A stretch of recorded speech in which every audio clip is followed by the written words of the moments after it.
Welcome back to Conflicts of Interest. This is episode 664, and today is August 25th, 2024. I'm the host of the show, Kyle Anzalone. Got a lot of important news to talk about in today's show, but before we get into the news, need to mention the sponsor of the show, and that is the Expat Money Summit 2024, which is the world's largest offshore event, and it's taking place entirely online from October 7th through the 11th.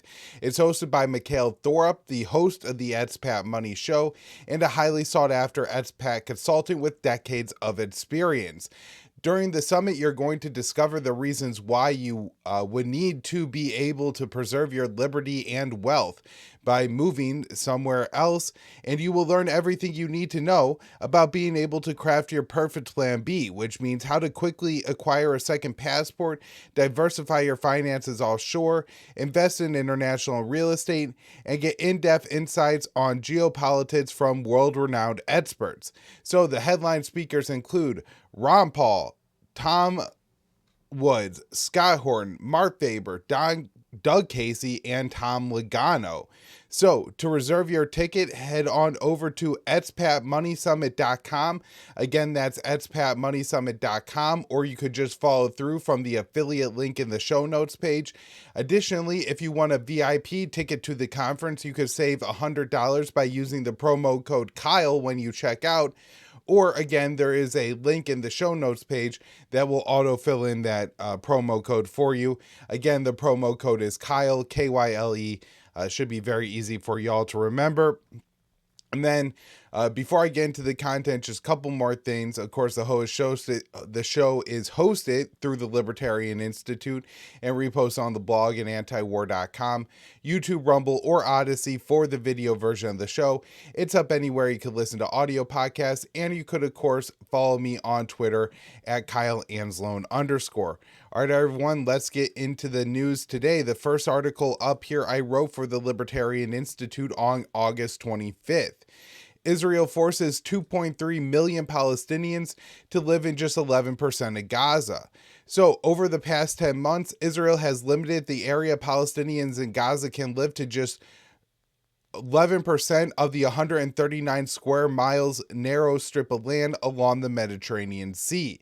According to the United Nations, the Israeli Defense Forces issued a series of evacuation orders to Palestinians, pushing the 2.3 million people into two overcrowded areas, Mawasi and Deir al-Balah. The total area of the regions dubbed as humanitarian zones in Gaza now equal about 150 square miles. So again, Gaza, before the bombing campaign even took place, is one of the most densely populated areas in the world, with 2.3 million people living in just 139 square miles. Of course, they're living in what is essentially a prison. They're not allowed to leave. If they go to the border fence, the Israelis forces on the other side shoot and kill them. And even with special permissions, they can't leave. They don't have real ports. They don't have an airport. Any goods that come into Gaza have to go through Israeli security checkpoints. And so, this is a very isolated and besieged enclave. And this was in normal times. Now it's far, far worse for the Palestinians living there. Not only are they besieged on all sides? Does Israel control everything coming in? But then 89% of the Gaza Strip that was available to them before is no longer available. They're crammed into this tiny 11% of the Gaza Strip. And that 15 square miles is, I don't know this. I'm not from New York City, but anybody who's, been or spent a lot of time in New York City, this is probably a very helpful reference. It's about 2/3 the size of Manhattan that these 2.3 million people are living in. And of course, there's no real infrastructure, particularly in the Mawasi area. There's no high-rise buildings. There's, very few toilets, if any at all. The aid agencies really struggle to get aid to these areas. So it's a very, very bad situation.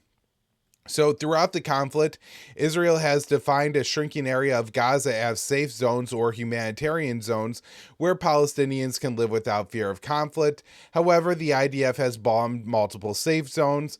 Palestinian aid agencies have argued that the Israeli instructions for reaching safe zones are also often confusing and come without notice. Several stories here of people who receive instructions to head to safe zones and they feel like they follow those instructions and they get hit by Israeli snipers on the way. This would just be absolutely horrific. Basically, right? Like, imagine your life where you have to round up your kids and your family and you're supposed to walk to this area of Gaza. Of course, you got like young children and maybe an elderly person with you. It's absolutely a logistical nightmare already. How are you going to go to the bathroom? How are you going to eat? How are you going to, have clothing from you? All these things that your children and your family need to survive. You obviously can't carry all of that with you on your back.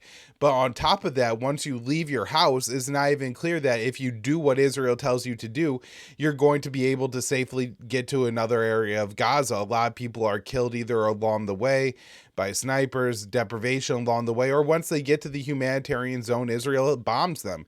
They've done that several times as well.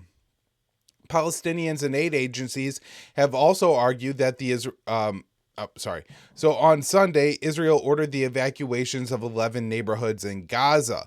Mawasi was a small fishing village with little infrastructure prior to October 7th.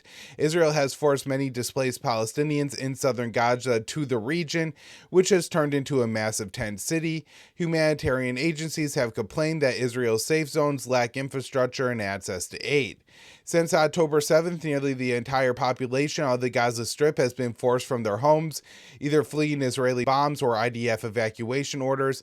Many Palestinians report being displaced multiple times. And for some of these people, it's upwards of 10 times. There was a woman that was interviewed by some journalists who I guess sold the story to NBC News, who said that her daughter was born in January, and so that was 8 months ago, and she has been displaced 7 times in those 8 months.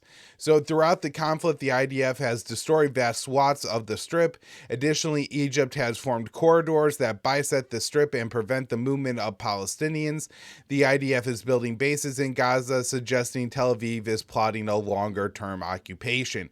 And so, this is very concerning because it seems like they're rounding up all these Palestinians into smaller and smaller chunks of land. And if they are looking to do a true ethnic cleansing or genocide campaign, kind of the horrors that you imagine, right? A lot of genocides are genocides. Even though not every single man, woman, and child is killed, it's not necessarily like they're all being walked or marched into gas chambers and just killed off the entire population. What will often happen when you have a genocide is you'll have, militants come into villages and commit unspeakable acts, gross acts of mutilation, of course, murder, rape, all kinds of sexual assault against everybody, men, women, children, utter degradation, dehumanization, and of course, curbing the population, killing especially any males who may one day present a threat. But they don't kill every single man, woman, and children because they know that if you leave a few people alive and a few women head on over to the next village and speak about the unimaginable horrors that were inflicted upon her and her family and warn that the militants could come to the next village next, then that's going to force a lot of people to flee.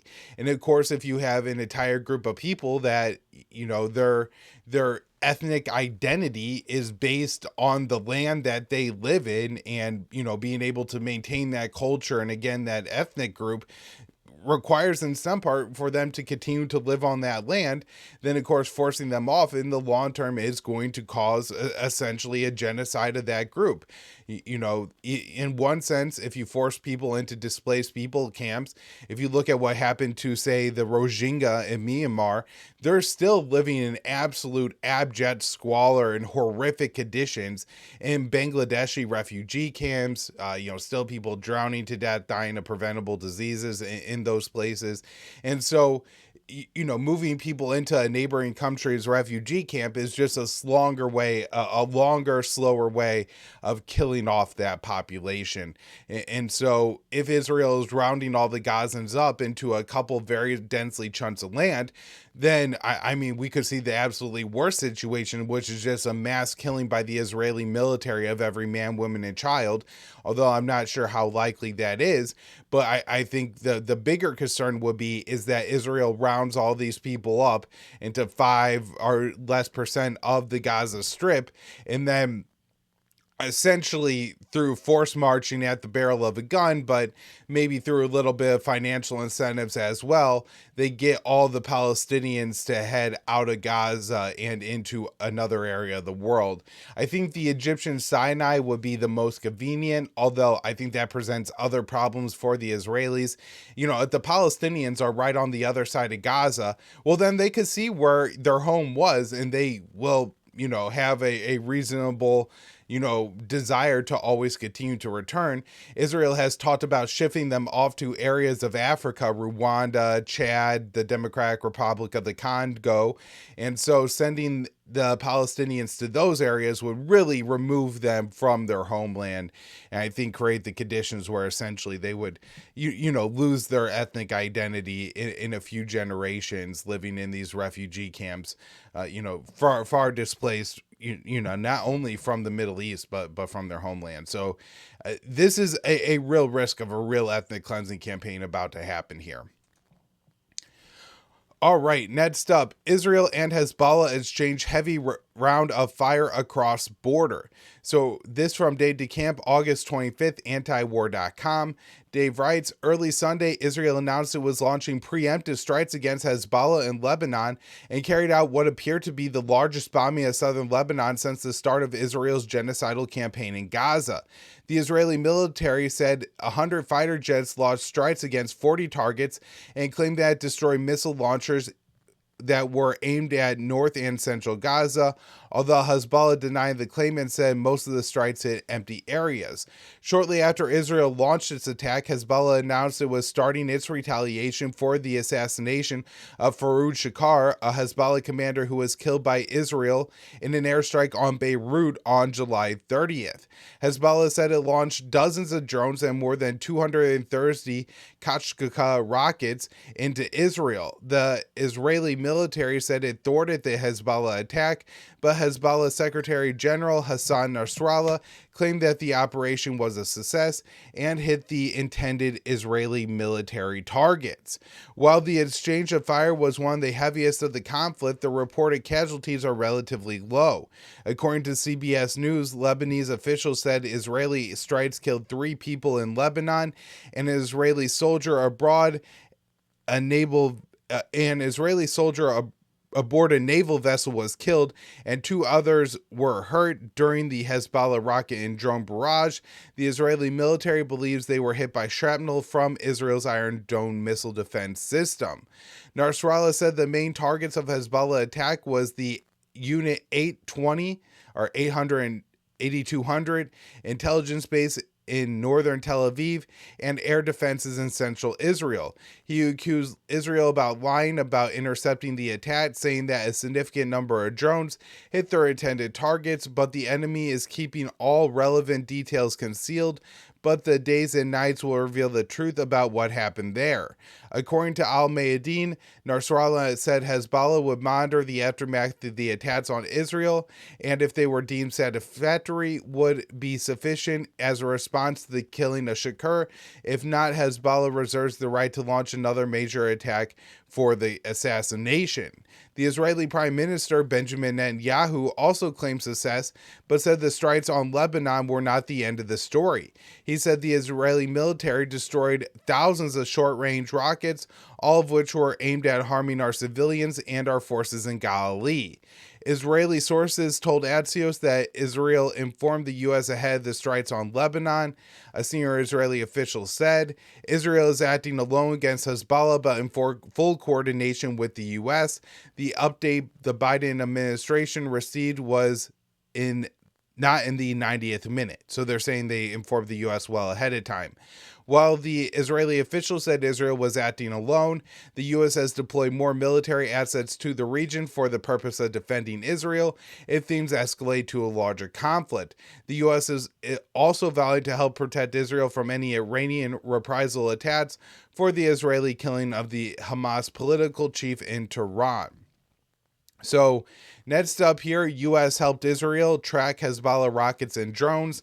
So, a U.S. official told Al Arabiya that the U.S. helped Israel track Hezbollah rockets and drones that were fired into Israel on Sunday morning. The official insisted the U.S. assistance didn't go beyond intelligence, saying that the U.S. was not involved in the strikes on Lebanon and did not intercept any of Hezbollah's rockets or drones. After Israel began bombing Lebanon early Sunday, Hezbollah announced it was launching retaliation for the assassination of a Hezbollah commander who was assassinated in Beirut. The attack came as the U.S. and Israel are still preparing for Iran's retaliation for the killing of Hamas's political chief, Ismail Haniyeh, who was assassinated in Tehran on July 30th. The U.S. has deployed additional fighter jets and warships to the region to defend Israel from Iran, or in the event the conflict with Hezbollah turns into a major war.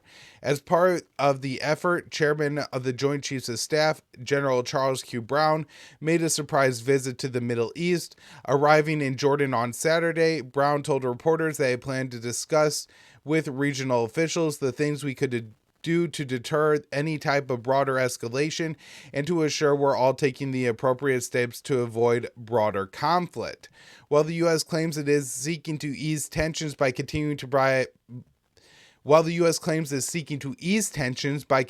provide Israel with military aid and pledging to defend it from all consequences of its actions, the U.S. has only served to embolden Israel and continue its escalations. Back in April, the U.S. intervened to intercept Iranian missiles and drones that were fired at Israel in response to the Israeli bombing of the Iranian consulate building in Damascus, Syria.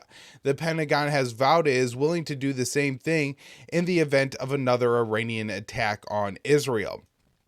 And of course, the only thing that could really be done is to stop the genocide of the Palestinians in Gaza to de-escalate tensions in the Middle East, and that just seems unlikely. All right, next up here, this one from Jason Ditz, antiwar.com, August 23rd. Israeli attacks kill at least 10 in southern Lebanon. Israel carried out raids targeting border areas in southern Lebanon on Friday, with local sources reporting they were hitting anything that moves in a field. At least 10 people were reported killed, 8 of them Hezbollah members. The strikes were reported near Tyre Harfa, and Israeli drone strike was also reported in the Tyre district. Israel said that one of the targets was named Muhammad Najam, and he was affiliated with Hezbollah's rocket and missile unit. Among the slain in Atan al-Jabal strike was Najam, but also a young child and another person. Hezbollah issued a statement amid the strikes confirming that 5 of their members were killed. Israel's attacks were reportedly retaliation from Hezbollah firing rockets at the top of Mount Meron air base. Hezbollah responded to the Israeli firing by firing more rockets against northern Israel, many of them in the area Safed. Israel's military confirmed that 2 of the missiles fired at Mount Meron scored direct hits. They insisted that the base's capacity and detection systems remain intact after the strike, and it is still in operation. Israel and Hezbollah have been trading fire against one another since October, with the sides escalating dramatically in recent months. Lebanon reported that there have been 2,000 casualties on their side of the border since the fighting began. The report came out earlier this week and does not include today's casualties. All right, next up here, this one from Dave DeCamp on Syria. The U.S. military said Friday that its forces launched a strike on Syria that killed Abu Abd al-Raham al-Maliki, who was described as the senior leader of Haras al-Din, al-Qaeda offshoot that operates in northwestern Syria. So U.S. Central Command said in a press release, Haras al-Din is al-Qaeda's associate force based in Syria that shares al-Qaeda's global aspirations to conduct attacks against the U.S. and Western interests. CENTCOM did not offer any details on the strike. According to the UK-based Syrian Observatory for Human Rights, the strikes targeted al-Maliki while he was on a motorcycle in the countryside of Syria's Northwestern Idlib province. The Syrian Observatory for Human Rights described him as a Saudi national who was a former commander in jihadist organization and served as a religious official for various jihadist organizations. Idlib is mainly controlled by Hayat Tahrir al-Sham, HTS, another al-Qaeda offshoot that is considered the most powerful of the remaining anti-Assad military groups in Syria. HTS's commander is Abu Mohammed al-Jolani, previously led the al-Nusra Front, which was al-Qaeda's main force in Syria. In an effort to gain international support, al-Jolani and HTS have claimed they are no longer affiliated with al-Qaeda, which it's interesting that he made this decision right after the al-Qaeda leader said it would be better for HTS to not be, admittedly a jihadist organization so they could get more weapons and support and less hostility from the U.S. HTS is tacitly backed by Turkey, a NATO member, a U.S. ally, and has not been targeted by the U.S. in recent years. HTS is included in the State Department's list of foreign terrorist organizations because, of course, it is al-Qaeda in Syria. And, of course, the al-Qaeda in Syria problem is really all a result of the U.S. dirty war in the country where we tried to prop up the terrorists to overthrow Bashar al-Assad. That started 2011, and in the preceding years, we had the Islamic Caliphate and everything like that. And while ISIS has largely lost all of its territory, all the other jihadist groups that we propped up across Syria still maintain little bits of control, and the U.S. doesn't seem in any hurry to defeat them because at least they are some opposition to Bashar al-Assad, who the U.S. would like to see removed from power, even if it means that you end up with Jolani or formerly Baghdadi as the person in control of Damascus. All right, next up here. Chinese-Philippines vessels collide again in the South China Sea. So we talked about this last week. The collision looks like it's happening again. Chinese and Philippines Coast Guard vessels collided for a second time within a week near the Sabina Shoal in the disputed South China Sea. Sabina Shoal is part of the Spratly Islands and is claimed by China, the Philippines, Vietnam, and Taiwan. Chinese and Philippines vessels typically encounter each other near the Second Thomas Shoal, which is about 35 miles west of the Sabina Shoal. The two collisions near Sabina Shoal within less than a week is a signal that the conflict is spreading, despite Manila and Beijing recently announcing an agreement to ease tensions in the waters. The two sides traded blame for the latest collision, claiming the other intentionally caused the crash. The Chinese Coast Guard said some Philippines crew members fell in the water and they rescued them, but the Philippine officials denied that happened. So Manila said claims suggesting our personnel fell overboard and were subsequently rescued by the Chinese Coast Guard are completely unfounded. The South China Sea has turned into a potential flashpoint for a conflict between the U.S. and China, since the U.S. is strongly backing the Philippines in the maritime dispute. The U.S. has repeatedly vowed to defend Philippines if the situation turns into a shooting war, saying the U.S.-Philippines Mutual Defense Treaty that was signed in the 1950s applies to an attack on the Philippines vessels for these disputed reefs in the middle of the South China Sea.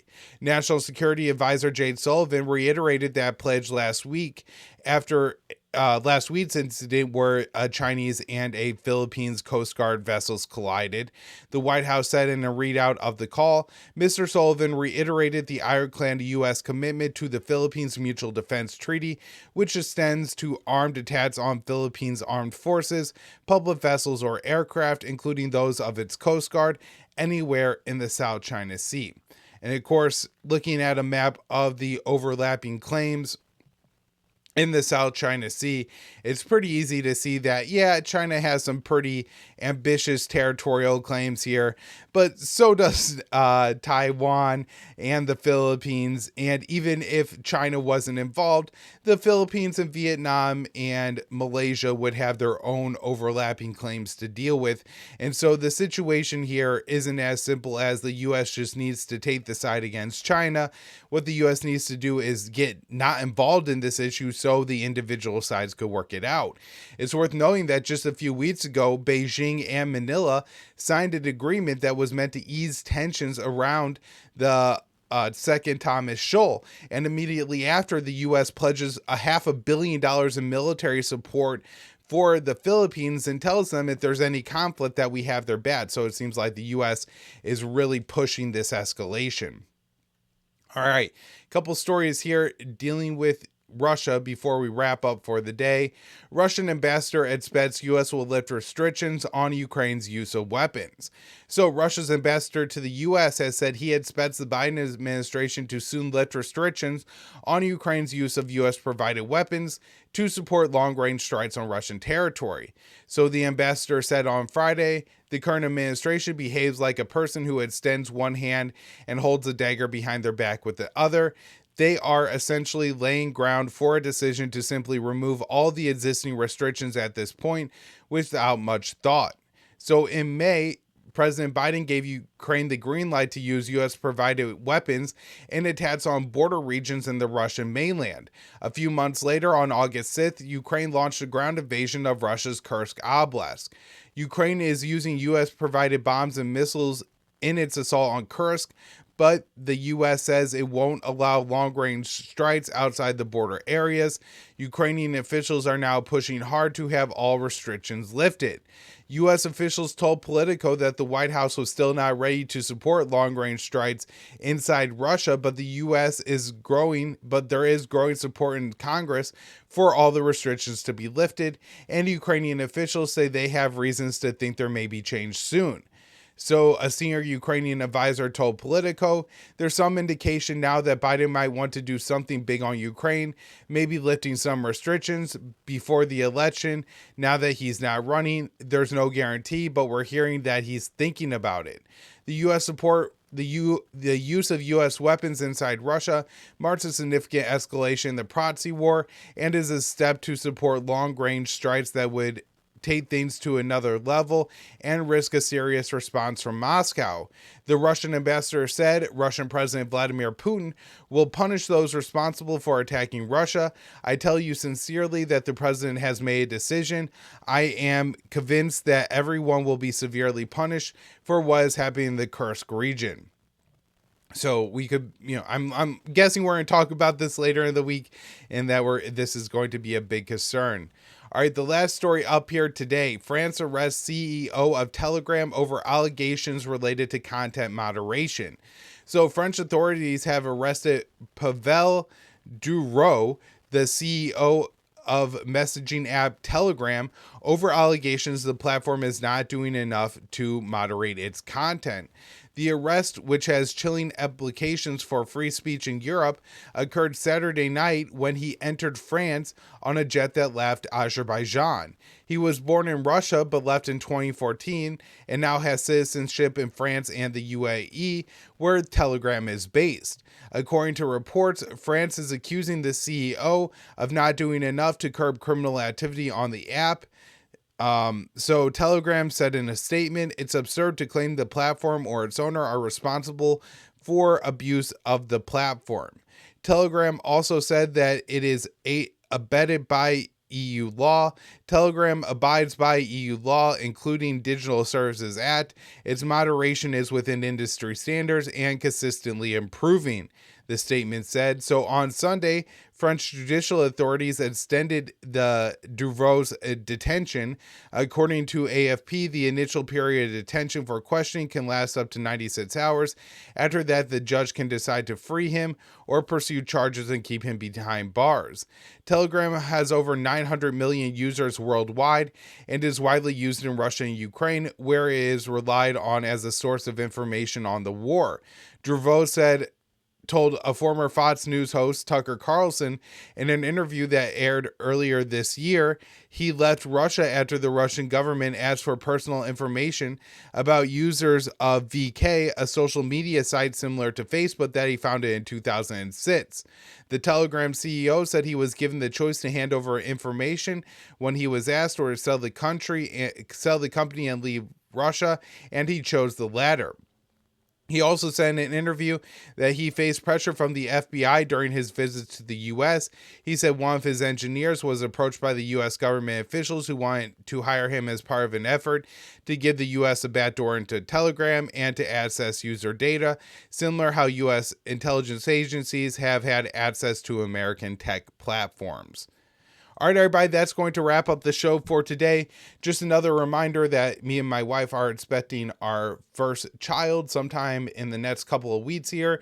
And once she arrives, I will be taking a couple weeks, probably 2 weeks off the show for paternity leave. So if you don't get episodes of Conflicts of Interest in your feed for a couple weeks, don't worry, we will be back. And I will be posting updates on my Twitter handle at @KyleAnzalone_. If anybody, just wants to see any announcements I have. So anyways, I appreciate you all so much for tuning in. We'll be back with more later in the week.